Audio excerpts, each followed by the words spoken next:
Good afternoon. It is a hot one today. I'm outside, but definitely in the shade for a little bit. Coming to record the Silence Challenge, day 26. I didn't do it yesterday as it was the bank holiday Monday. But it is so hot. How hot is it this weekend? I mean, it's good because, sunshiny bank holidays are few and far between, aren't they? But is it just me that's feeling it's just a little too hot? Take a break with me for 5-10 minutes and do a little silence. Today we are reading chapter 26 from this book. We're nearly at the end and we're sitting for 4 minutes and 10 seconds today. So all you have to do is sit back, relax, get a nice drink, take a deep breath,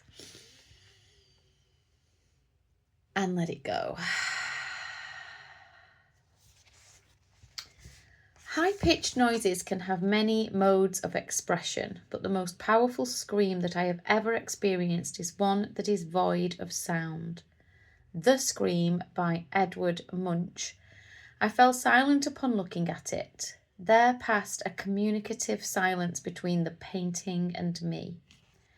Yes, I know that I cannot hop into the painting and be the person who lays a hand on the screamer's right shoulder, yet I feel just as strongly connected to the experience of the screamer.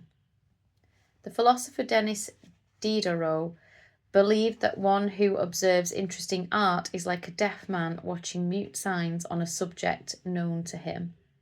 The formulation is a bit cumbersome, but it is accurate.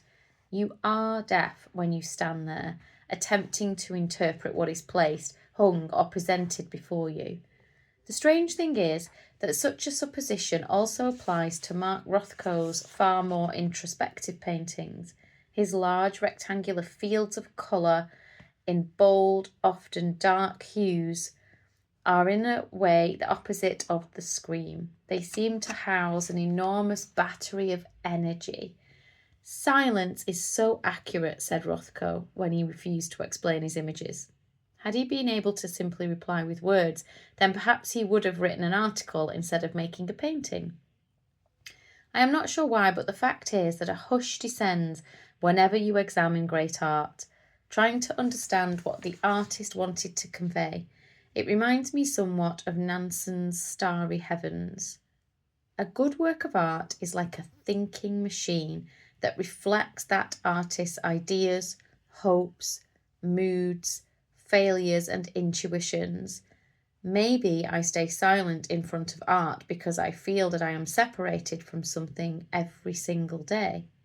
There's so much I don't understand that I can't move beyond, and art reminds me of that. I become more honest, more alive in what I am doing, and able to shut the world out. If on top of that I add a bit of goodwill, I can experience some of that feeling I have when I am exhausted on a long ski trip or when I eat or drink something really delicious. Then I can no longer separate myself from what I am doing.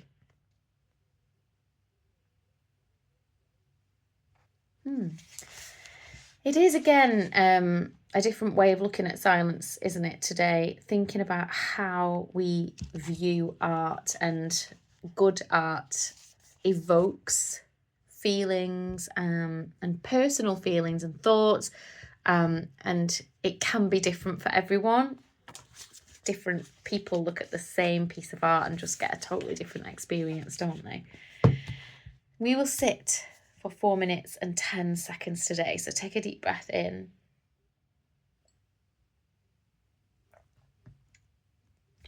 Let it out. Maybe have a stretch and a yawn. But again, there's nothing to do here. There's no need to cultivate a certain feeling or an experience.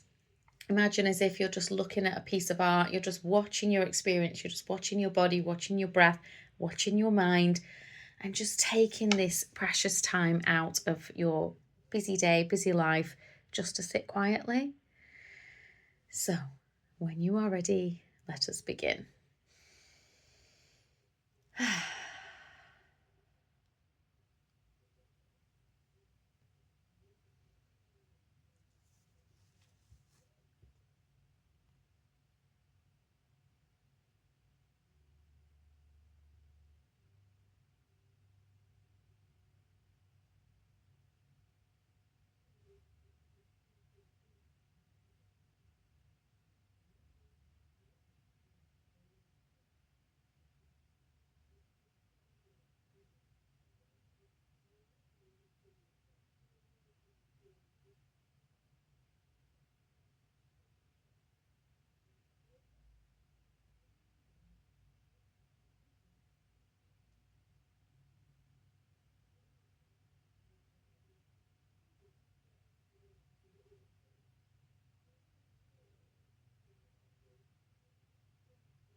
There we have it.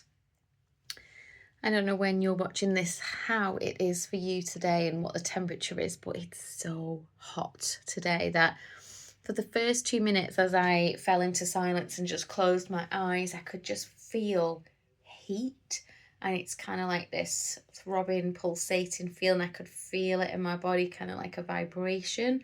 My whole body just feels hot. As I'm recording this, it is Tuesday, 26th of May, about 4 p.m. in the afternoon actually, so it's probably peak heat and it's above 30 degrees today. So I hope you're all right and you're keeping cool wherever you are. But what did you feel? What did you experience? What did you notice in today's silence? I would love to hear from you. Pop a comment, let me know, give the video a like, and definitely subscribe if you're following along on YouTube.